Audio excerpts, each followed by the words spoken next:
Okay, Lloyd, we are live. Hi, everyone, and welcome back to Holy Humanist for part 4 of Unraveling Sharia. We're back with the one and only Lloyd, and it's actually a very special day because it's Lloyd's birthday today. Oh, sorry, I can hear myself back. What? Oh, sorry, that's me. Okay. Yeah, so before we start, I just want to say happy birthday, Lloyd, from everybody from the Holy Humanist family to you. Thank you very much. You are very Cheers. welcome, and thank you. I mean, we're very glad to know. We talked a bit backstage that you've had a nice meal paired with a nice glass of fine red wine. So yeah, you're kind of winding down for the evening. So we're going to keep it to an hour today. We're going to keep it short and snappy. And yeah, let Lloyd enjoy the rest of his day. And Lloyd has got a lot going on, so I really appreciate him being here and keeping momentum with this series. Because he really thinks that's important, and I really respect that and respect the way he appreciates that the viewers would want that as well. So yeah, without any further ado, Lloyd, welcome back. Happy birthday, Mr. Birthday Boy. Oh, everyone's saying happy birthday, Lloyd. Thank you, everyone. Happy Thank you very much. Glad to be back. Yeah, thank you so much. And also do that. Please do jihad on the like button, guys. But yeah, okay. So we've got Lloyd for an hour. So I'm going to open up the floor to Lloyd and we can get cracking. Josie Wales is saying, Lloyd, hero and birthday boy, 21 again. Oh, good Indeed. grief. Thank you very much. Yeah, yeah. Um, to, you know what? I'm actually glad I'm not 21 because when you get like every 10 years you look back at your life and you're like, man, I was so stupid, especially when I was younger. I know, you're like, what was I like that last decade? What was I thinking? So much wiser now. Yeah, yeah. um yeah, anywho. Okay, Lloyd, wherever you want to start and however you want to start, the floor is Yeah, so yours. let me just let's pick up from where we left last week, and then Sure. we tend to meander, but I think we tend to meander very creatively and very productively. Yeah, I'd like to So think so. no, I mean the feedback I get, people love our conversations. I'm constantly hearing, thank you very much for that, for the birthday wishes. No, people constantly say, look, that the way that we interact is really good. They learn a great deal. Mm. It's very relevant to them because you keep the subject relevant. You can relate to it. You ask very good questions and you can relate it to incidents that are relevant to Muslims and non-Muslims alike. So yeah, the feedback I'm getting is really positive Yeah, yeah, from same our here. And I dialogue. really appreciate people telling us, how they feel about this series and they if how if they appreciate the kind of interjections that I do come out with, because again, I'm coming at this from such a lay Muslim's perspective, lay ex-Muslim, I should say, perspective, that Lloyd is kind of giving me insights I never knew. So I'm just kind of putting them back to the most basic experience a Muslim can have vis-a-vis what I've just learned from Lloyd and trying to encapsulate that together. So Yeah. I'm glad everyone's enjoying that. But yeah, is this what you wanted to share, Lloyd? One question was, do Sure. you find that you are starting to use, like when you speak with Harris, for instance, on his channel or in other conversations, are you able to recall and to apply to use this information to share it or to speak from this perspective when you discuss Islam from it these days? I feel like I am now, the more I have these sessions with you and learn and kind of when I have time to actually absorb the information as well, like the various layers within Sharia, what they mean, the kind of various elements of Sufism. So now I feel like when I am talking about these subject matters, if I get a question on Sufism or Sharia, I don't see it as just that one flat kind of two-dimensional thing I once thought it was. So I would go into thinking about things like Ibara and all this and levels and prescriptions and what books were translated where. So yeah, obviously this is giving me a huge holistic boost in my understanding of Islam and therefore my ability to like add more to the conversation now. Good, thank you. Good to hear. Please make videos of the Islamic relation to KKK Masons and Nazis. Okay, very interesting. Yeah, I have a couple of stories. Look at my stuff on Gnosticism on my channel. Just look up anything on Gnosticism. I've got about 3 episodes in detail on that. Don't forget, much of this has never been fully researched. A lot of it would come across in other videos possibly as without corroborating information. It sounds like conspiracy theory, speculation, conjecture. but I've tied this all to historical facts. The evidence leans in the direction that I'm pointing, right? But it does look, all of the stuff that I'm talking to you about, there's always room to expand upon it. There's always room to dive much deeper. For instance, these 4 levels you see here, you can go into much more depth. The lataif, there are 7 levels of the lataif, for instance, right? And so there's these nuances and further details to be explored and to be expanded upon. In everything that I speak of, there's much more to be unpacked. I'm often trying to keep it simple and not too, and people are overwhelmed as it is with what I present. So if I go in even more detail, it's going to be even more overwhelming. Yeah. And I think you've done really well in the sense that even like our previous series with monotheism, that was a lot of information to take in. But I think the way it's divided into segments, and then I tried to make even shorter clips out of those segments that we had that were just really pertinent. And I honestly need to do a lot more of those because there are so many, and they've actually had a lot of views themselves because they're just like really hitting the mark on like a specific topic or a specific question. So I will try and do that with this series as well, because if I you think, want to, yeah, sorry, just me. If you want to pre-record some of these sections, we can sort of plan like short sections, 3-4 minutes or whatever the case might be. That's something that maybe I should do as well, to break it down into a library that people can refer to, because to find something in a 2-hour video is a little tough. Exactly. Yeah, actually, that's a really good idea. Maybe we could do like a rapid fire pre-recorded session and Have just questions and then exactly. yeah. That I think that would be really good. I'll send you the short clips I have done from our previous series Watch them because all. oh, okay, Right. yeah, because people really enjoyed that. So and again, it's just a matter of sifting through the entirety of what we discuss and pulling those points out. That's why I think, yeah, let's talk about the pre-recording some more for sure. Thank you, Yeah. Josie Wales, as well for all your support and your feedback, because I have seen you give a lot of feedback to our sessions, and we do really appreciate it, and it keeps us going. There's a question that I have here from Ishan Shah, which is really interesting, about the Templars. Oh, here we are. Yeah. So look, again, so occasionally I make mistakes when I speak, not because I'm trying to make a mistake, but because it's just so much information and I get asked something off the cuff and then I'm trying to use memory. I like to have my notes in front of me. So there's one clarification I need to make here, because I misspoke on one particular scholar here. But it's a minor issue, really. It's a very minor thing. But with the Templars, I'm also at risk of potentially making a mistake, but let me briefly tackle this. So the Templars, at some point, the way that I read the history now, look, obviously the Templars did a great thing. They saved Europe from the invasions of Islam, from the Middle East and so on, blah, blah, blah, right? So they are heroes. And that is the common conception, that is the common story, and it is true. To a fair degree, it's true. But they came up, and obviously everyone wants to remember them as good and as heroic and as people to look up to. But there was a point where the Templars became effectively the modern bankers. Now, people hate the bankers of today because of what bankers do, and the Templars were those same people. And they developed the same reputation. In the last century of the Templars' existence, they developed a reputation which was very negative, and they were generally hated. However, this is not something that historians tend to focus on. Historians tend to focus on the positive, glorious history of what they did and how they were heroes and they fought against Islam and all that, which is all fine and well. But the other half of the historians that you don't read, that don't get the popular press, you read their stuff, that the Templars eventually went bad. The Templars eventually started to accept Muslims into their order.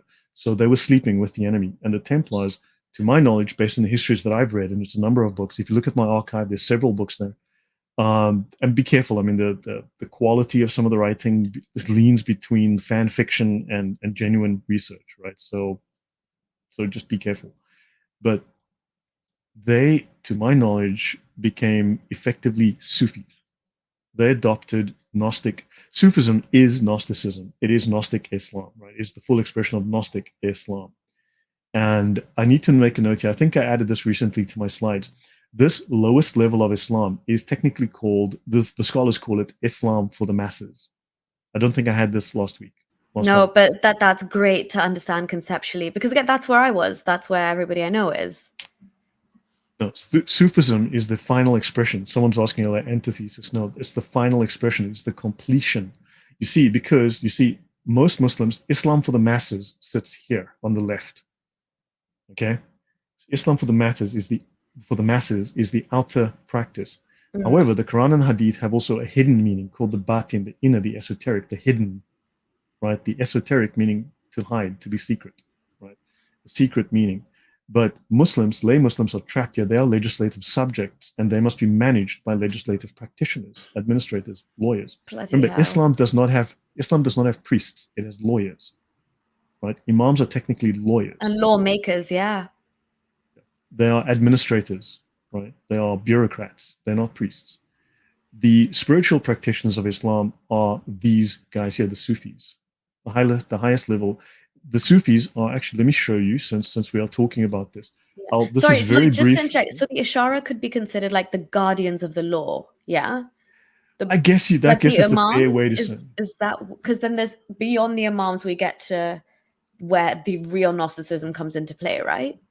Yeah, correct. So this would, I think, your Qadis, your Sheikhs, generally these guys. Now again, there's 4 different levels of Imams. There's different levels of Sheikhs, but your administrators of the culture, of the civic legal administrators. These guys, your Qadis, your judges, they're your like sheikhs, your civil servants. who do the fatwas. They fit here in this level, right? And then your spiritual scholars, your imams, your deeper, your high level imams, right? The Sufis, they sit here at these 2 levels. Don't forget, remember, I have asked before, saints in Islam. When you look up the words saints in Islam, you will only come up with Sufi saints. Very true, yes. Right? The only saints in Islam are Sufis. Now, isn't that strange? That the true saints of Islam are the Sufis. That is very strange indeed. In fact, like the Islam for the masses who are not appreciative of the Sufi element actually consider that also shirk level, because why do you need a saint also? Because a lot of these saints in Sufism also can intercede between your prayers, so you actually start praying to them. Even in countries like Pakistan, we have shrines which are dedicated to Sufi saints, and I mean it's not just Muslims that go there, but essentially when I went there as well, it was that we had to maintain a strong balance of between, you pay your respects, but you don't worship it, because that's going into the realm of committing shirk, But people do interchange them for a profit almost of their own, because even in Sufism, it's like mandatory that you have a teacher. Is that correct? Correct. Yeah, there are 9 levels of Sufis basically. And actually, let me show you guys something. Since you just mentioned the word worship, let me bring this across here. And I'm gonna. Here we go. Oh my days. Yeah. So when they speak about the oral traditions of Islam, oopsie, sorry about that. So when they speak of the oral tradition of Islam, maybe this is what they're referring to right here. Lloyd, how are you going to do that to me on a Thursday evening? Sorry about that. I just had to spread the misery. I don't want to be the only person. But notice, remember, we spoke in monotheism. Pagans worshipped rocks. The Arab pagans worshipped rocks, right? Muhammad and Khadija worshipped these rocks. Allat, Manat, and Al-Uzza. He had a son called Abd al-Uzza. This is in the Islamic sources. Muslims will deny it whole day, every day, but it's fact. It's written in their sources, right? These guys are rubbing themselves up against and worshipping a rock. These guys are rubbing and worshipping a rock. This guy is praying to a rock. This guy is licking a rock. Yeah. Now tell me this is not paganism. I mean, I cannot look you in the eye and tell you that that's not paganism.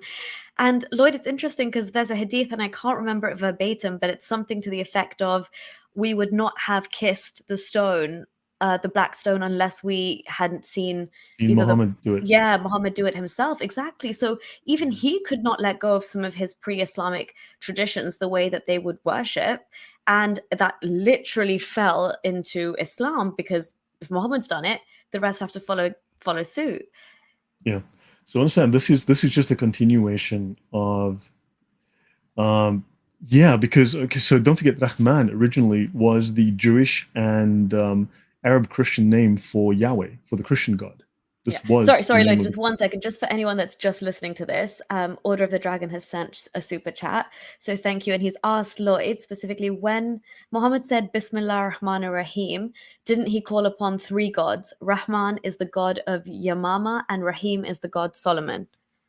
Yeah, so we covered this in monotheism. So originally, In the 2nd century, the Jews and the Jewish Christians, then of course, because they came from the Jewish tradition, and then the Arab Christians were calling their God, when it was from the Hebrew into the Arabic, they were calling Yahweh, the Christian God, Yahweh. They were calling him Rahman, right? And then later on in the 4th century, if I recall, then the pagans started to adopt this god. They made similar gods. They would copy these gods and then have similar attributes. And then they started using the name Rahman, but the pagans adopted it about 100 or 200 years later. And Muhammad comes along in the 7th century, and of course, so he starts. So Allah at that time had no name, and eventually, when it was like, so what's the name of Allah? It's like, because Allah literally just means the God, right? It's generic. Yeah. And so then at that point, when he was challenged to identify who his God was, because don't forget, in 624, when Muhammad said, look, let's not pray towards Jerusalem, pray towards Mecca, the Kaaba at that time was pagan. Who was the god of the Kaaba in 624? Well, it was Hubal, right? Hubal was Baal, right? Yeah. And Baal is a specific name sometimes, and it's a generic term sometimes, right? At that time, though, Baal, within that context, was identified with Sin, the Mesopotamian moon god, right? As we discussed. Yeah. So this was Sin, so the Baal of the Kaaba was Hubal, who was Sin, the Mesopotamian moon god, right? So the Kaaba at that time, the chief god was the Mesopotamian moon god. So in 624, all the Muslims were praying to the Kaaba, which had Baal as the chief god. So doesn't that tell you Muhammad for many years was directly pagan? So, and then he just said, oh, hell, by the way, let's not call him Hubal, let's call him Rahman. How's that for a name? We'll copy the name of these other guys. Yeah. So hopefully that gives you an answer. Yeah, I think that was a very succinct answer. Thank you very much, Lloyd. And we have discussed that, by the way. We go into a lot more detail about Hubal and Baal and the Mesopotamian moon god in the series Monotheism, if you haven't seen it already. So Islam for the masses, right? And then you've got these levels here. And as I said, the only saints in Islam are Sufi saints. So the highest spiritual level in Islam was achieved exclusively by the Sufis. Don't forget, you go to Al-Azhar University in Mecca, Egypt, in Cairo, right, which is the most prestigious and most exclusive Islamic seminary in the world. And the rector, the man who runs it, is a Sufi. The guy before him was, guess what, a Sufi. And they not only teach the 4 main schools of Sunni Islam, they also happen to teach they acknowledge the Jafari school of Shia Islam. And not only that, the Jafari school is accepted, Al-Azhar has acknowledged them as legitimate. And then on top of that, they also teach the 7 major schools of Sufism. Few people know that. Yeah, okay, wow. Why wouldn't... I mean, Lloyd, imagine being privy to that kind of information, that Islamic Sufi Gnosticism that they are. I mean, because who else would be privy to that information? I know you've done some deep digging into what it is that happens within these orders and what it actually stands for. But I mean, I'm sure very few. So would you, to be a saint then, would you have to have passed like studying those 7 schools of Sufi thought? Like, you'd have to pick one of them. You pick one of them and you follow a guide, the Pir. The Murshid, you follow him. Yeah, you follow him because there are 9 levels and he's going to initiate you and you go up these 9 levels until you become sainted, basically. Wow, okay. I haven't looked into it very deeply, I mean, in that sense, specifically. I mean, for instance, let me just go... let me just go here. For instance, I mean, if I just go into the notes on the Lataif and the Haqa'iq and all that, there's a whole bunch of stuff here. I mean, there's just so much information.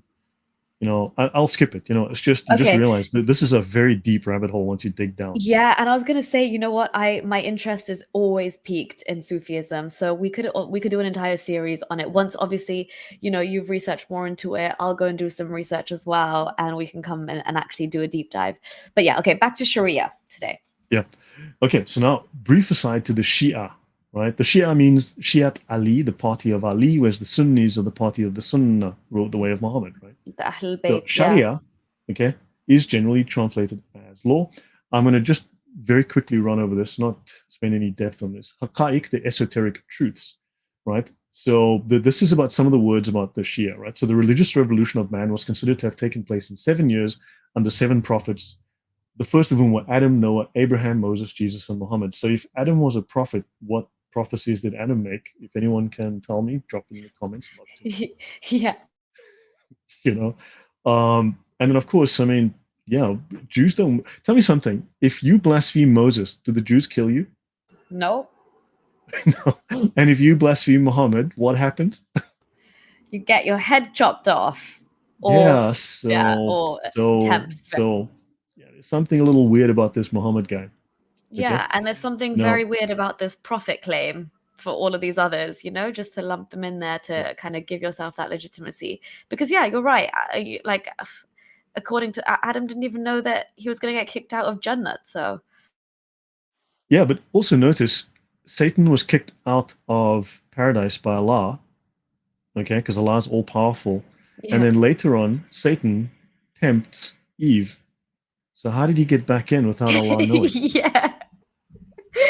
That's a point to ponder as well. Did Allah leave the back door of heaven open or something?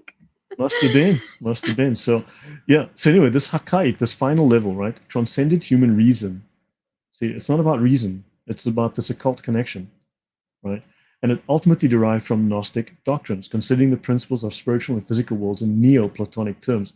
Now, I will go later on into more depth on this, but this is so you had Plato, and then you had the Neoplatonists. They were out and out Gnostics. They hated the Christians, and so but there's a longer story there. But what happened was when they became an empire and they wanted to unify their empire, they needed a set of cohesive doctrines that everyone would follow, a common set of themes of law and culture that everyone would adhere to. And that's when the Sharia was created to provide this framework. But also they believed that they were building the caliphate, right, the Khalifa, and they wanted a perfect state. And they had no idea because from camel drivers, they suddenly now had this global empire. And so they took their ideas of how to build a caliphate from Plato's Republic through the lens of the Neoplatonists. But that's another history. I'll cover that. Okay. So that happens through a scholar called Al-Farabi. Your thoughts? No, I'm literally like, I had no idea of this connection here. So yeah, I'd love to delve deeper into that. Literally, I would never have attributed that kind of thought to how they were trying to cement Islam via Sharia in that way. Yeah, no, that's what they did. I mean, I can show you some of the notes on that. So okay, cool. So just this final slide to the Shia and the Gnosticism, right? So the Gnostics held that the physical world had been created by an inferior deity, the Yahweh of the Old Testament. So Yahweh of the Old Testament is considered to be Satan, right, to the Gnostics.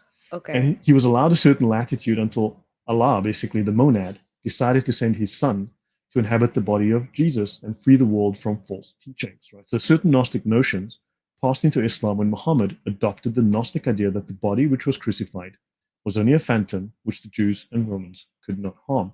Now, if you read the Islamic scholars, if you read their stories on the crucifixion, you will find no two scholars agree. They have all sorts of contradictory stories. The details don't match. I've got about 7 of these that I covered in one of my episodes. I discussed like 7 of these different conflicting stories. In one of them, the one famous Islamic scholar says 4,000 Romans surrounded the house that Jesus was in, for instance. Like there's absolutely no record of anything like that. But I mean, they just make up a whole bunch of stories. So they'll tell you Jesus was not on the cross, but if you ask them who was on the cross, then give me the name. They're like, they have no idea, right? Yeah. So this is isn't the overall concept, Lloyd, that the fact that they not at least unanimously agree on the fact that Jesus, his like soul went up, like he was actually saved, and it was just a body. So they say he was bodily crucified. Removed. Yes. No, he was bodily removed, saved by Allah. So the question is, then why was Muhammad poisoned by a woman? Yeah. Right, Which is odd, because if Mo is so famous, how come Mo died through poisoning and Jesus was apparently saved by Allah? Yeah, I know. And also Muhammad's poisoning is even worse because he did say at one point, like, if I wasn't a prophet of God, I would feel as if my aorta was being cut or something. And that's exactly what he uttered to Aisha when I can go into depth on that as well. I've got lots of notes. Okay, yeah, we should talk about that at some point too. But I just wanted to get your thoughts really quickly. I just wanted to ask you a question because this whole concept of Islam kind of trying to incorporating Jesus and putting him on the pedestal as a prophet, and then saying this version of the Islamic narrative of what happened at the crucifixion. Why do you think Muhammad possibly adopted this Gnostic idea? Was it for legitimacy? Was it because he was drawn to Gnosticism himself? Like, how do you kind of see that whole thing? Islam is, as we discussed in monotheism, it's at core pagan, right? Originally pagan. We know it goes back to the first millennium BC. And then we know within the 2nd century, this Gnostic movement starts. And I think he needed to provide some kind of legitimacy, but also he wanted to stand against the Christian doctrine. So this allowed him to assume a facade of Christianity, which was a widely spread, rapidly growing religion, but also that allowed him to defy it. And say, yeah, they're wrong because this is what actually happened. So again, that lends to their scriptures have been corrupted, they've been misguided. This is the real truth now. Yeah, I mean, I do talk about it in my Gnostic stuff, and that's worth, again, in the future, once we finish one thing, we can, there's a lot of interesting history there. I mean, just the history, you go through the existing, like, work on this. It's really, I have no idea what the Ahmadiyyas believe. Sure. Oh yeah, well, Order of the Dragon. Thanks again. Order of the Dragon saying actually the Ahmadiyyas do believe he was crucified. Well, I didn't know that. The Ahmadis are actually another sect of Islam. They're a minority sect, and they're not really. I mean, to Sunnis, Sunnis consider them non-Muslim. So there's a lot of beef there. I mean, to the point in Pakistan where they're not really allowed to hold positions, and their passport actually says non-Muslim. But yeah, and they follow their own kind of leader who has in some way kind of made himself out to be a prophet of his own kind, basically. So they have their own books, they have their own teachings. They're also quite disturbing in themselves. For other reasons, they're quite funny as well. But I did not know that they actually diverged on the view from Sunni Muslims on the crucifixion as well, and they actually believe that Jesus did die on the cross. So that's really interesting. Thank you for sharing that, and I will look into it a bit more so we can discuss that. Yeah, Perfect Dawa Yes. said that this is, but someone else is speaking of his ISIS version of Islam. Now, don't forget, ISIS practices pure Sunni Islam. It is pure Sunni Islam. It does not deviate from the Sharia. There is nothing that they do that deviates from the Sharia. Briefly speaking, so if you look at the Umdat al-Salik, right, the world's most popular Sunni Islamic law manual, it's a user's guide to sacred law. It discusses personal ethics and character, Islamic spirituality, and the tenets of faith. And notice he says that the many who were Sufis were of the strictest observance of the sacred law. So Sufis are fully observant with the Sharia, and then they move over into the Hakika. Okay, wow. They need to be, they also embody the perfection of the Sharia, I'm guessing, right?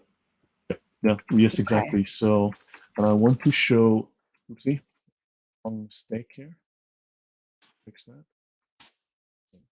So notice these are warrants attesting to the accuracy and the correctness, right, of the Umdat al-Salik. Right? For instance, these are different warrants here, but let's look at Al-Azhar, right, the world's oldest and most exclusive and most prestigious Islamic university. Of course, Perfect Dawah is going to let us know that they aren't real Muslims in just a second. Yeah, right? Of course. But Al-Azhar Islamic Research Academy, okay, and they state here, we certify that the above mentioned translation, that's this book we're looking at right now, corresponds to the Arabic original and conforms to the practice and faith of the Orthodox Sunni community, the Al-Sunnah al-Jama'ah, and there is no objection to printing and circulating it. This is 100% correct. Accurate. Yes. So this is Orthodox, and there's the other warrants that attest to this as well, including the Mufti in charge of the Jordanian army, who I'm sure we're going to hear in just a second is not a real Muslim, including the Muslim Brotherhood. One of their no true Scotsman is going to fly around the comments, Lloyd. Make no mistake about it. Okay, so notice now, the proselyte is taught that a prophet is known as such not by miracles. So very conveniently, Muhammad is not known by miracles, but his ability to construct and impose, right, to create, like Marx wrote communism and then imposed it by force, a kind of system that is at once political, social, religious, and philosophical. So this defines a true prophet.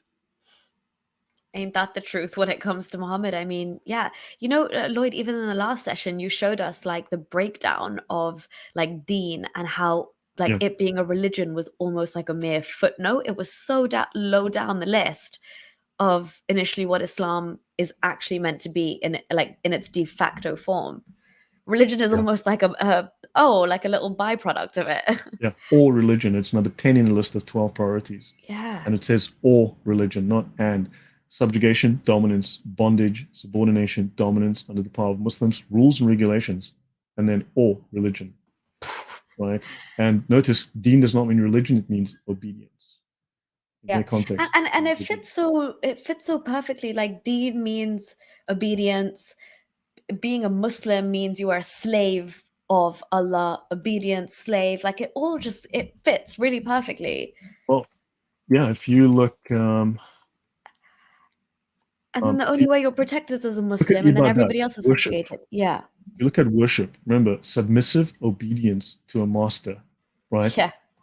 So allowing yourself willing to be controlled, inclined to submit, ready to submit, to yield to the authority, unresistingly obedient, pliant in the hands of your masters. It's bondage, as someone says here, Grey Jedi. It is bondage, correct?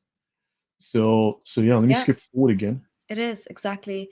And very much that slave master relationship playing out. But Lloyd, I just want to just on that point, it's so like repulsive when, like, for example, the man who attacked Salman Rushdie, there were pictures of him circulating in court, and these Pakistani like high profile celebrities or imams were circulating fake news that he refused to swear an oath, and he said, I'm not going to even like lower my head, I don't bow before anyone besides Allah. So this concept of obedience and bowing down before only Allah, I mean, as perverse as it is from this perspective, even people who are so brainwashed with this level of thinking, they use it in a way that's so powerful that I only prostrate or bow down before God, and the law means nothing, the law of the land I live in means nothing, no other human being means nothing. You know, it's such there's always this sense of like really masochistic ego that's behind it. Yeah, I don't know how else to describe it. Yeah, no, there's something rigid and unyielding about it, and it's not conducive to getting along. I mean, it's just, yeah, what do we say about that? The antithesis of getting along. Yeah, exactly. Yeah, so let's talk about Islam's greatest historian, Ibn Khaldun, revered. This guy's face is on money, right? He's so famous, right? So he talks here about Quran 6:18, Allah the forceful subjugator. Okay, he is the subjugator over his servants. Now, Ibn Khaldun wrote the very first major historical work, basically on sociology. So he is regarded as the father of sociology, the study of history, basically, and as the most famous historian to live in Islam, right? A great scholar. And also, this guy is a trained imam. He is a trained religious scholar, highly, highly trained, which means in just a second, he's going to be not a real Muslim. Yes. Right. So he says here, Allah exercises forceful domination over his servants. It should be known that after the removal of its prophet, a religious group must have someone to take care of it. They're going to take care of you. Because to cause the people to act according to the religious laws, he urges the obligations imposed, doesn't ask politely, imposed upon them. The human species must have a person who will cause them to act in accordance with what is good for them, because the imams know what is good for you, and who will prevent them by force from doing things harmful to them, which is to violate the Sharia. Such a person is the one who is called ruler, and in the Muslim community, the holy war is a religious duty because of the universalism of the Muslim mission and the obligation to convert everybody to Islam by persuasion or by force. Therefore, the caliphate and royal authority are united in Islam, so no separation between mosque and state, so that the person in charge can devote the available strength to both of them. The other religious groups, now this is written after the Crusades. This is written well after the Crusades. Okay, right. Finished. So this guy is not, oddly enough, so he is writing after the Crusades, and he doesn't say that these guys are nasty. He says, no, us Muslims are the attackers here. He says the other religious groups did not have a universal mission, and holy war was not a religious duty to them. except for the purposes of defense. The person in charge of religious affairs in other religious groups is not concerned with power politics at all. But hey, we are. Yes, exactly. We're obsessed. Yeah. And among them, royal authority comes to those who have it by accident and in some way that has nothing to do with religion. Not because they are under obligation to gain power over other nations, as is the case with Islam. They are merely required to establish their religion among their own people. Wow. This is blatant. This is word for word from the book. This is blatant, Lloyd. And it literally, when people try and say that, like Muslim apologists say, oh, well, there's still that verse where there's no compulsion in religion. No, every other thing besides that, since that verse was revealed, has said otherwise. Because even like, look at the diction above. Allah exercises forceful, like Allah himself. Yeah. Is like an extension of Muslim behavior and jihad, right? Allah exercises forceful domination over his servants. That's coercion, that's control, that's literally an extension of the way that Muslim Ummah is supposed to conduct jihad, and as they say, is the case with Islam to gain power over other nations. No, it is a political system and it is a legal system. So it's legitimate to ask, what are its politics and what are its laws? Yeah. It's totalitarian. It's like Marxism. It's like Nazism. It's very little difference. And in fact, we can show that Hitler was directly influenced by two high-ranking Muslims. One of them a Salafi and one of them a Sufi. And I just want to say just to Ali Dawa out there, because this is like Ibn Khaldun saying it himself, like they're basically saying Islam's prerogative is to go out and like, oh, these other religions, like they're really pacifist. They only defend themselves. Our duty is to be the aggressors. And literally Ibn Khaldun is saying that they're proud of that in this. Islam is proud of that. They're flexing. Well, notice Perfect Dawah says in a comment that they just find a bunch of lies from fabricated hadiths and ignore the Quran. That's all we're doing. We find a bunch of lies from fabricated hadiths. Well, no. No, this is the greatest historian. Of course, sorry. He's not a real Muslim. Sorry about that. So, and I just want to just say quick, if the mods can also be on it, because Perfect Dawah is actually I don't know, I need to speak Ali Doofus? Again to Armin Nawabi and Haris Sultan to clarify what's going on, but apparently there's allegations that you're affiliated to an organization that I just would not be okay with even platforming you on this channel. So yeah, if it gets out of hand, could the mods just take care of that? And sorry, Lloyd, we've just got a question for you real quick from Order of the Dragon again. Thank you so much. We tackle that later because this is outside of my scope. We'll come back to this. This is not something that I know much about or care about. Okay. So the question was basically, what can you tell us about Muhammad? Apparently information says there wasn't a person like that. Jay Smith is researching into it, and he's asking if Lloyd is aware of that. The claims are that a warlord existed. So I can only give you my theory, which is going to be the 15th theory on the subject. So, I was just going to say the same thing. I think there's a lot of narratives out there that are surfacing. So, yeah, I guess if you wanted Lloyd's personal opinion, he could definitely give that at the end if he's willing to. Yeah.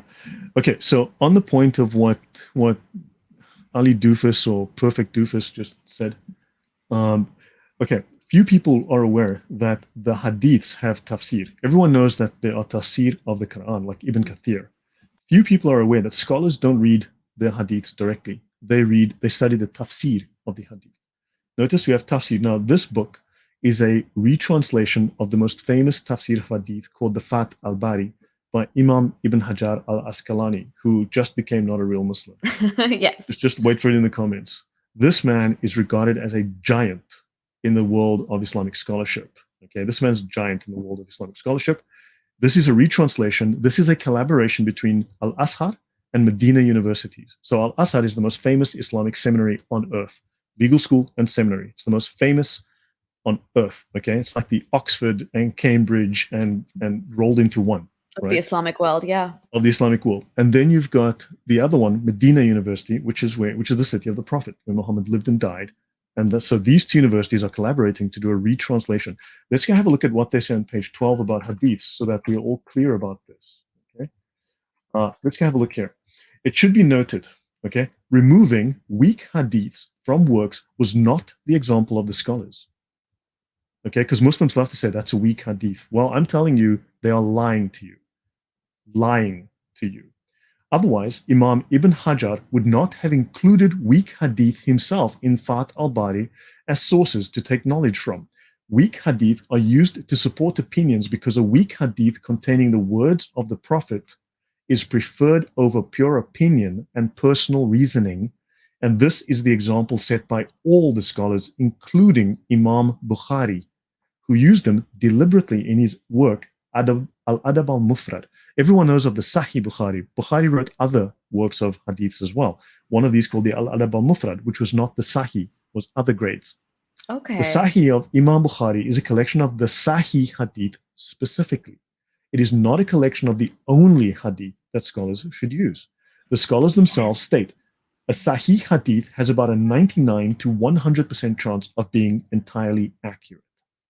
A Hasan hadith has an 85 to 99% chance of being entirely accurate. And notice, a Da'if hadith has a 45 to 85% chance of being entirely accurate. So it could be Hasan. Exactly. And this is the widest band of accuracy. Notice, even a fabricated hadith has a 45% chance of being accurate, since the grading it was given may have been wrong, or the fabricator may have spoken the truth in this instance. Weak hadith should not be treated like fabricated hadith, because an 85% chance of being entirely accurate is a very high chance. If you received 85% on your test scores, would you throw that out saying that isn't worth anything? Each hadith is treated individually. There is no such thing in Islam as banning an entire grade of hadiths from being used. Even fabricated hadith are still studied, because one scholar may grade it fabricated, while another may grade it sahih. And there are many famous examples among the scholars of this occurring. Thank you, Lloyd, because this, when you asked me earlier, the streams we're doing together, has it improved just my general knowledge of Islam? This was a massive one for me, because that you also obviously say Da'if Bukhari whenever you mention it. But whenever, anytime you bring up a Sahih Bukhari hadith, they will be waiting for one version of it somewhere to be not graded at the same ranking. But it's funny that they mentioned test scores in this, because as you were reading it and you were reading the bracket of the Da'if hadith, 45 to 80%, I was just thinking about like a university degree, for example, and that is from everything from a pass to a distinction in that bandwidth, which is essentially Da'if hadiths. But this is one point that I definitely did keep in mind, because it really is a perfect challenge when Muslims try and discount what you're saying and brush it under the carpet under the name of being Da'if. And then you bring up something like this, which is sanctioned by, as you said, the Oxbridge of the Islamic world. And this is their breakdown of it. And again, like you have certain instances in law, they are saying, well, we can't assume that on every occasion this person was lying just because he told a fib on one occasion. So there might have been, in this instance, a short or a small percentage of a chance that he spoke the truth. And therefore, they actually still study them. So even by Muslims' own admittance, you can't throw away anything so we can take everything that at face value. We can take Sahih, we can take Hasan, we can take them whether it's from Bukhari or Al-Albani or whoever, because they're studied as a collective. And as you said, the weak traditions have not been thrown out. What I want to say to Muslims is that we have enough Sahih graded hadiths, even by your own standards, that are damaging. But if you want to go and open up to the others that are in there, imagine how many hadiths Bukhari threw away. I think there was, I don't know the actual figure, Lloyd, but it was something. There must have been crazy. Like at least, okay, look, don't forget, the Kitab al-Sitta, the 6 books, are not, it's kind of random that they chose those 6 books. It's kind of random. Because you see, the Jews also have their 6 books in the Talmud. So these guys, I mean, I'll talk about this later in this series, but the Jews had 6 books, so the Muslims had to have 6 books too, and they just picked these 6 at random. There's dozens of these collections, and there's like 2 million hadith, of which maybe 20,000 are known. So I mean, ask yourself, So yeah, I just wanted to clarify that, and so. And the hadith, you have to say, Lloyd, the hadith are like the telephone game just gone out of hand. The telephone game on steroids. It is the telephone game, exactly. It is exactly that, and it's a joke. I mean, look, the things we can go into the Sharia itself, which discusses hadith, and tells you, no, the weak hadith are not to be discarded as well. You can go into the Sharia directly, and it'll tell you the same thing. These guys are lying to you about the weak hadith. So perfect dawah. Notice he's ignored this little bit now. Let's see what he says. Let's see what interesting stories he makes up. But understand, so there are two main sources for discovering the law. The revealed or the root sources, which are the Quran and the Sunnah. Okay. And of course, the Sunnah includes the Hadith plus the Sirah. Now, the Sirah is where you find out that Muhammad was a god. Right? That Muhammad was made from the light of Allah. That Muhammad was the Nur of Allah. That Muhammad was with Allah at the creation. That Muhammad's light is what adorns the throne and lights up the throne. And was there at the dawn of existence, right? Correct, he was, yeah. Notice perfect dawah. Any hadith that goes against Quran is fabricated, including Bukhari was a great... See, under the bus. Imam Bukhari, one of the greatest scholars. Now, notice this is his opinion. Show me from the Sharia. Show me evidence, okay? Actual evidence. And I'd love to see some, okay? This is an opinion, okay? Learn the difference. I also think Perfect Dawah does not subscribe to Sunni Islam whatsoever. I actually think he's he's lying to you. Iranian. I don't want to say it, but I've seen this too often. But you catch them out. I've seen this too often. You play with them long enough, and then eventually they slip. Their mask slips, and they make a mistake. Now they believe in these hadith. They do not deny these rulings. They just deny them in front of you. Yeah, that's all. So notice there are four sources now. The ijma. Okay, this is the consensus of the founding scholars. This abrogates the Quran. This overrules the Quran and the hadiths. The consensus of the scholars, which is remember Muslims always say it depends how it's interpreted. This is the final. Exactly. And they always say, what's the ijma on it? What's the ijma on it? Well, this is the final interpretation. This is the final meaning, right? Then you have ijtihad, independent reasoning. And of course, this was done, we'll talk more. And the qiyas, which is legal analogy, you can probably explain that, but this is legal analogy, legal comparison, extracting the meaning from one case that's similar to another so that you can derive a legal reasoning from it. Right? Yeah, it's like how you would extract like precedent from case law type thing. Yeah, something like that, yeah. Now, ijma, according to the Encyclopedia of Islam, which again costs about $40,000 to buy a copy or $45,000 to buy a copy. Flippin' heck! Yeah, it's expensive. It's expensive. Free copies. Hopefully the links are in the description, but get your free copy. Lloyd, you're a superstar. Thank you on behalf of everyone watching. This is the gold standard in Islamic knowledge. And this is written by Islamic scholars. You got to be so careful as well because many of them are apologists. So you kind of got to read between the lines sometimes. So ijma is in practice the most important of the sources of legal knowledge. It is the unanimous agreement of the community. No, it's not the community. It's of the scholarly community. Of the scholars of the Ummah, not the Ummah itself.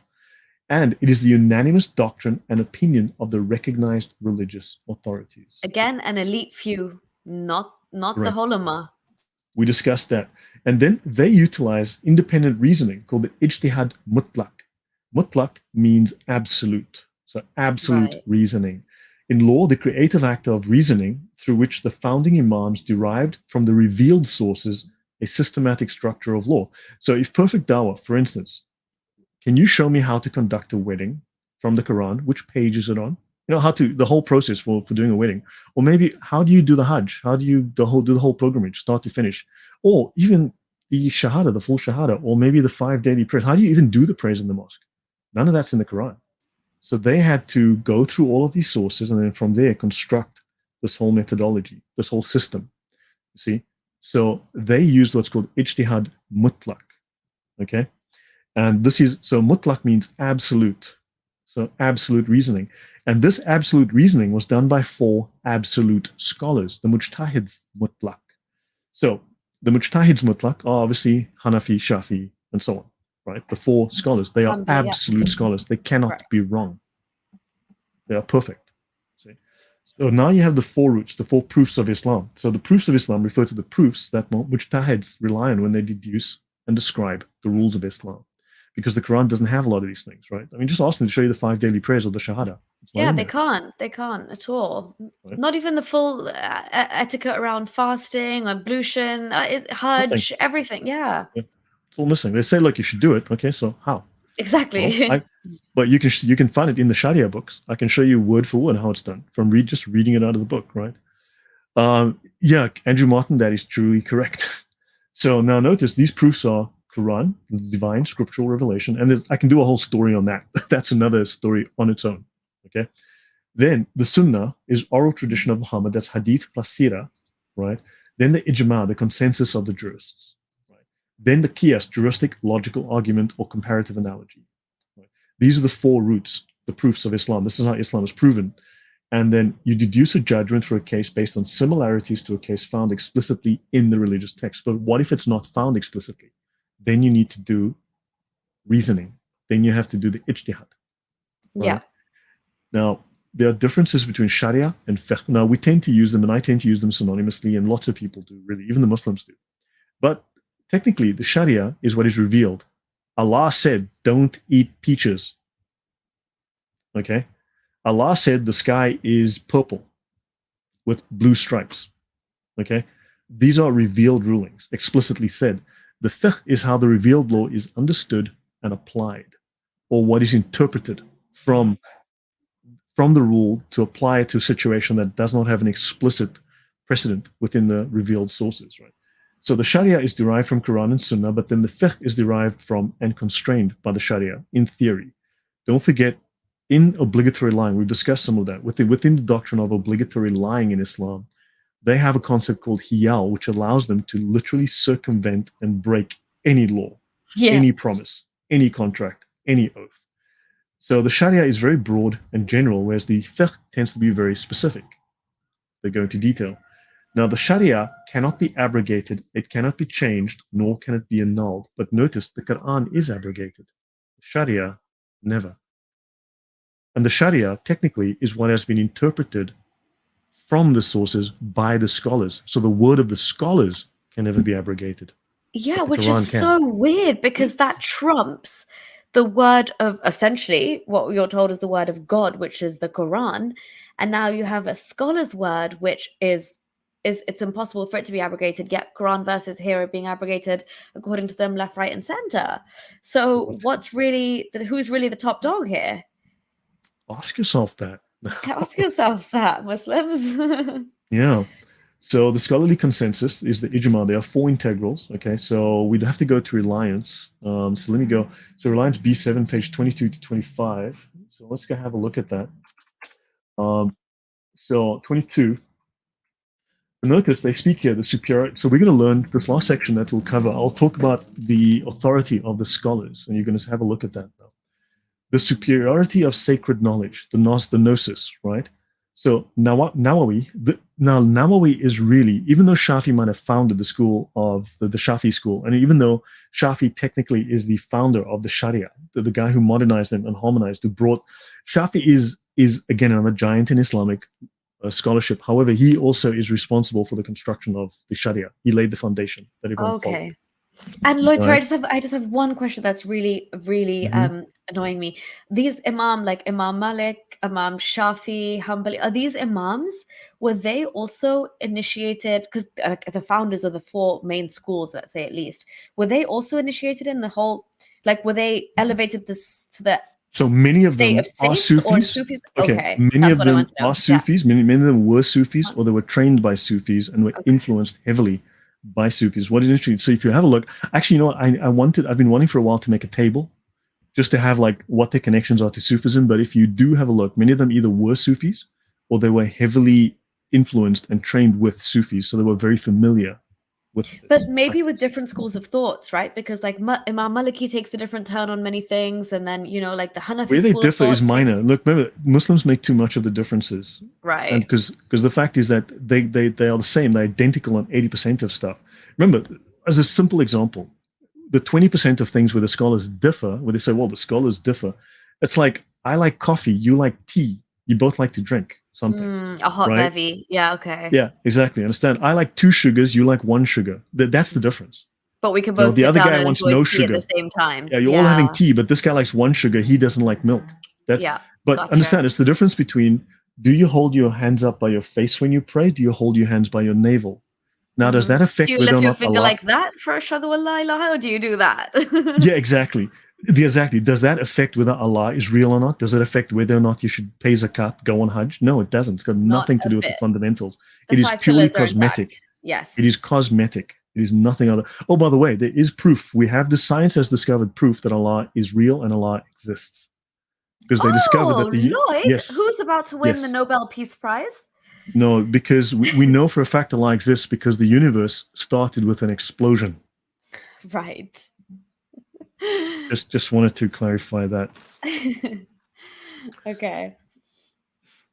Uh Sorry. Stoning adulterers goes against the Quran, but most idiot scholars know. Blah blah blah. So stoning is very much in the Sharia, and he did look. Give me Where is evidence from the Oh, Sharia. here we are. Yeah. Oh, that's perfect, doofus. Um, we've covered this before. The stoning, it's actually within the Sharia. It's directly within the Sharia. So I mean, look, it's just propaganda. That's wonderful. But yeah, Now, Perfect Hour has his own very niche strand of Islam that we don't. yeah, but they all do. They all become Quran only Muslims all of a sudden when faced with. So let's finish this. Let's actually do this section 22 to 25. Let's do this. Yeah. This is the superiority of sacred knowledge. So those who have the sacred knowledge, remember those scholars, the high level scholars. Now, Nawawi is a very famous scholar. This is the guy ultimately who was the greatest scholar ultimately of Shafi fiqh, and therefore one of the most influential in all of Islam. And he says, are those who know and those who do not know equal? No, they're not. See, the lay Muslims at the Ibara level, they are not equal. Okay? So Allah raises those of you who believe and those of you who have been given knowledge by whole degrees. So these scholars are raised by whole degrees. The Prophet himself said, whoever Allah wishes well, he gives knowledge. Okay, the gnosis. And the secret superiority, knowledge. Yeah. correct. And the superiority of the learned Muslim over the devotee is as Muhammad's superiority over the least of the Muslims. Wow. And this Yes. man is meant to be like the holiest man that you're meant to revere. And he's exerting superiority over his own people. Right. And So at what understand that cost? the What scholar, has a lay Muslim got to do if you're never even invited to be part of this fold? you must understand the scholars have inherited the mantle of authority Yeah. of Muhammad. They carry This on is, his legacy. yes, exactly. This is essentially like Islam's hierarchy, almost like, because as you said, Islam doesn't have priests. This is essentially Islam's priesthood. And they say here, okay, they speak of the sacred knowledge, right? The superiority of the learned Muslim over the devotee is like the superiority of the moon over all the stars. Now, why would they choose the moon as the image?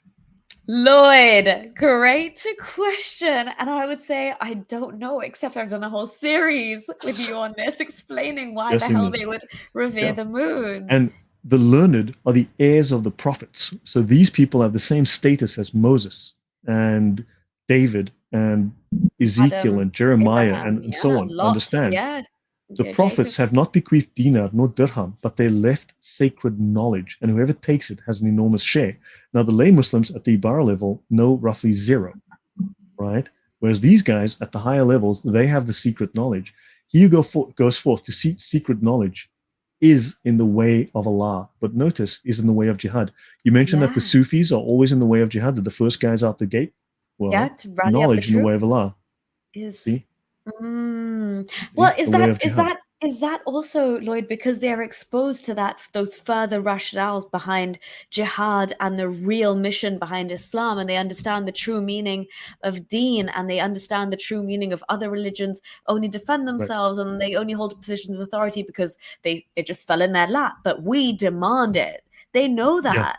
Therefore, and they need to make sure that, So notice, right? Notice, so the knowledge is in the way of Allah, which means knowledge is in the way of jihad. See?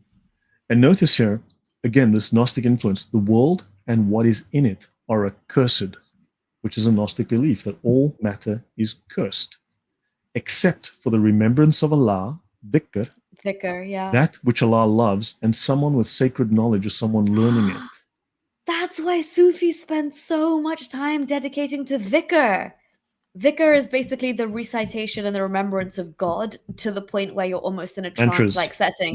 Mantras, exactly. And it's normally done in a communal setting. And each country you go to that practices Sufism in their own way, they've adopted it culturally with their own instruments and their own version of getting into the trance.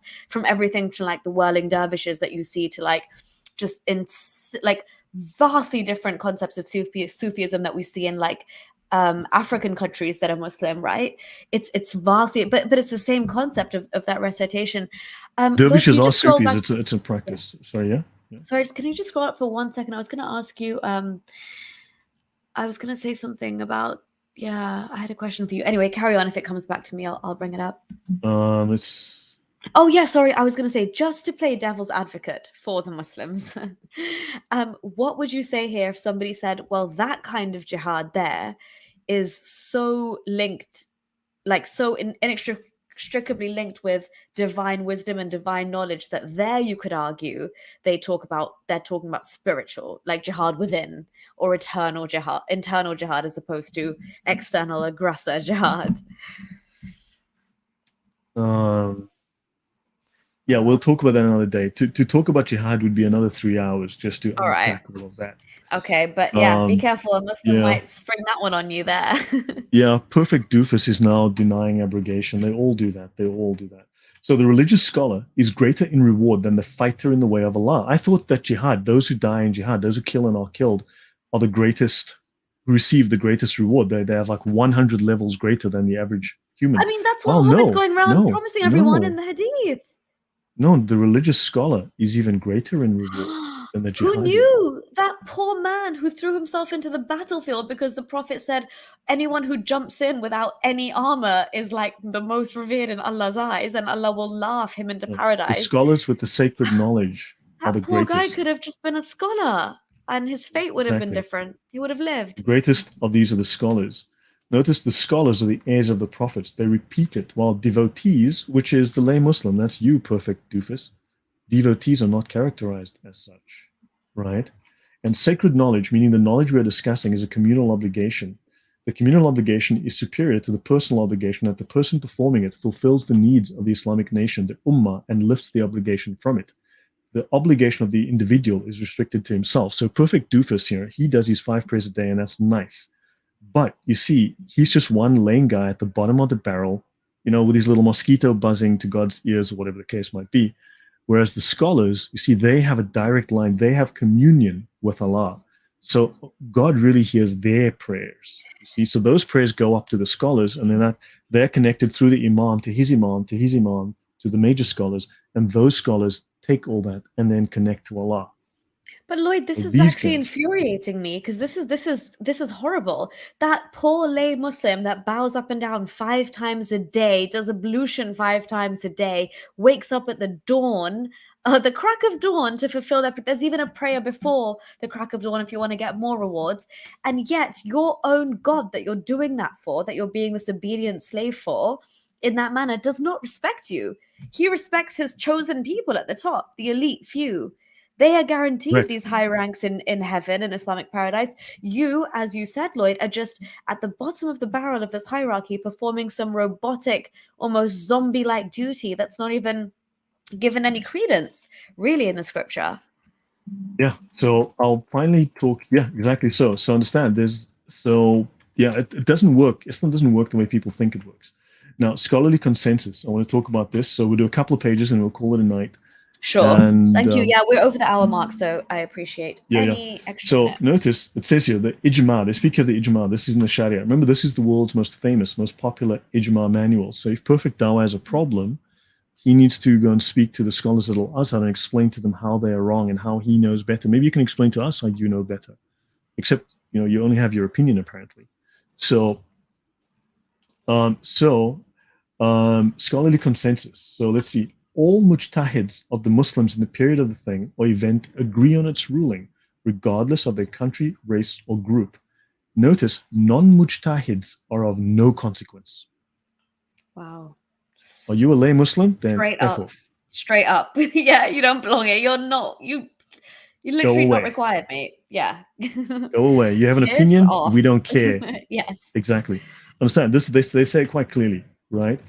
And then a ruling agreed upon is an authoritative part of sacred law that is obligatory to obey and not lawful to disobey.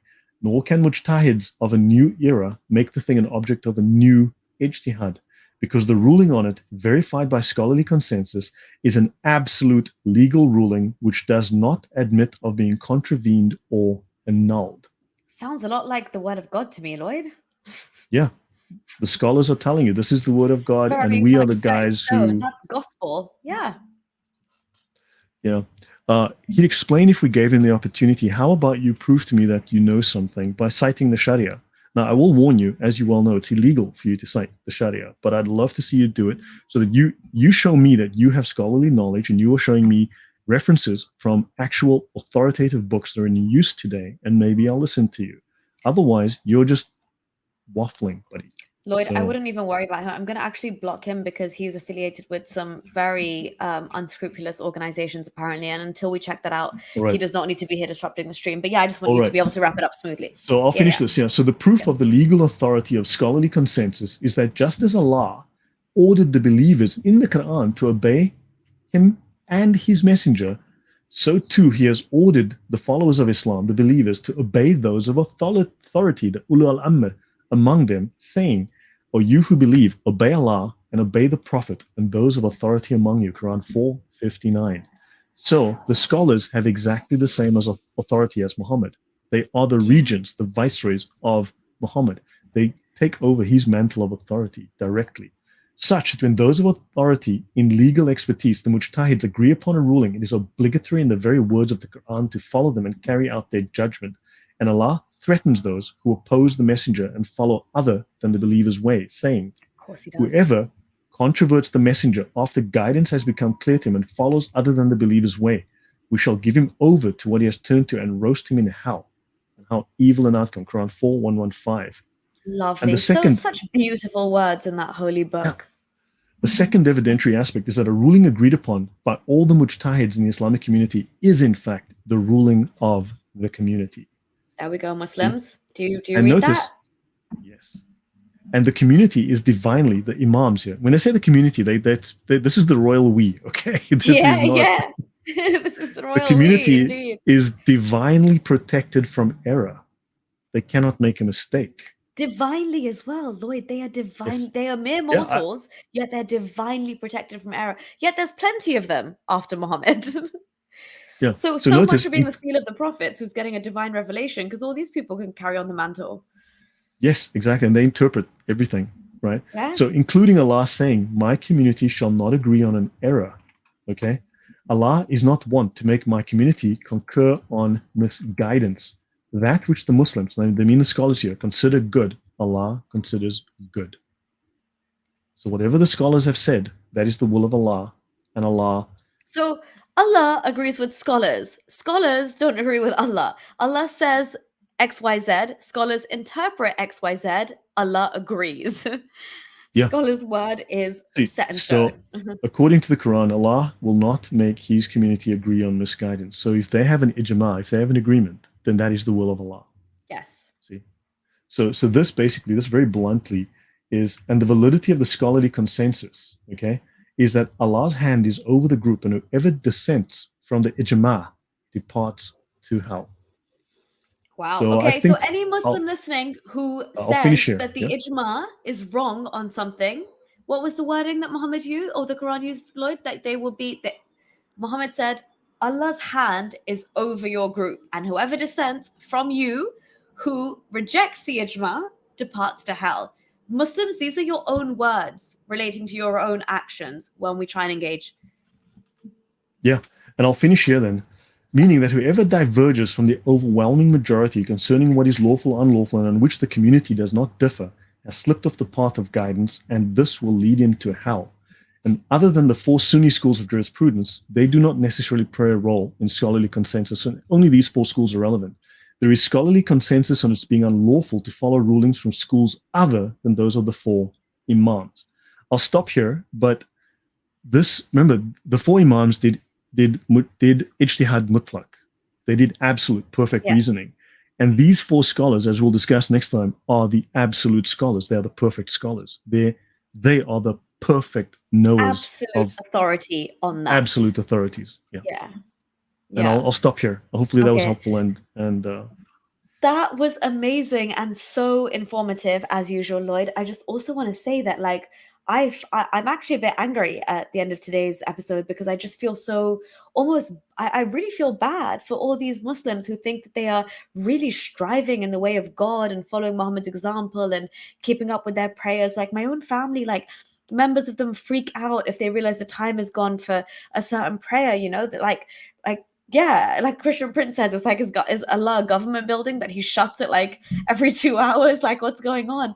But they really take on that guilt, and then to know that actually deep within the Islamic sources and even darker and deeper within the hierarchy, these people giving their entire lives to this are nothing. They're just like crumbs at the bottom, and their own people and Muhammad himself, who they love more than their parents and their children and their own families and everybody. Muhammad, the name that they're willing to kill in the name of, murder people in cold blood, is somebody who says you're not going to be worth anything unless you're a scholar. Even if you lose your life as a martyr of Islam fighting jihad, you will never be good as that Islamic scholar. And who is allowed into that realm of scholarship and elitism? A very, very select few, a handful. And the ones that have cemented their mark, and that's it. All the rest of you are just little guinea pigs for them to, you know, hand out their rulings on and keep you just like zombified in the state of bowing up and down 5 times a day and thinking you're earning rewards, where really, even contrary to Muhammad's own words in the hadith, these people have got nothing waiting in store for them, even by Muhammad's own words. Like he's literally countered what he says in the hadith when he's made all these false promises to people, like, oh, give me your second set of armor and jump in without any, Allah loves them the most, or give me your farm and you've got a mansion in paradise. The guy does not care for these people at all. So yeah, thank you so much. That was highly informative. I just have to just raise this one super chat before we go from Order of the Dragon again. Thank you so much for your super chat. Order of the Dragon is asked, saying, every Muslim says Muhammad was given the Quran. If that's the case, why is La ilaha illallah Muhammadur Rasulullah not written in it? That's what I asked earlier. The Shahada. Show me the full Shahada in the Quran. It's not there. Yeah. And so you want to say the Quran's not abrogated? Well, then where do you get the Shahada from? Show me in the Quran. I thought the Quran's perfect, the complete book. Yeah, exactly. If you don't have the very words that you are required to say to become a Muslim or get into the fold or become a believer of the right path, if those very words are not embodied and encapsulated and codified in what they consider the final and eternal, timeless, most beautiful book of God, then surely that raises questions. Really, it does. If it's got a Rahim, a Rahman, that's in there. There's Yasin. There's some other weird references, but there's not the entire Shahada. So that is definitely a moment for pause, and that's food for thought. But yeah, thank you so much, Order of the Dragon, and I hope you enjoyed today's stream. There's so much more to be said, but of course, I mean, so guys, I need to call it a night. Yes. So thanks. I hope it's been educational. Thank you all. So hey, Thunderous, welcome, and Lloyd de, hello there, and Farish, thanks guys all for all the birthday wishes. And so again, all of these notes are available. Go to my channel, go to the community page. I think you'll find a Sharia sort of post, and all the links to all the books that I'm using, all available. Download them, read them for yourself. And notice all the Muslims who commented, there's this I am a mouse or something. There's we are lions. He's so optimistic. Notice it's all opinion. It's all opinion. There's actually no references, no citations. I'm using the words of the greatest scholars of Islam to ever live. Yeah. Okay. So that's it for me, guys. Yeah. Thank you so much. I think everyone is just really, really grateful that you came. Everyone's saying happy birthday and good night.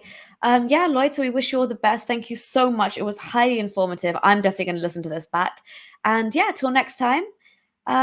Peace out, everybody. Till next week. Thank you. Thank you. Take care, everyone. Bye. Thank you so much, Lloyd. Bye. Take care. Bye-bye. Thanks again. Bye.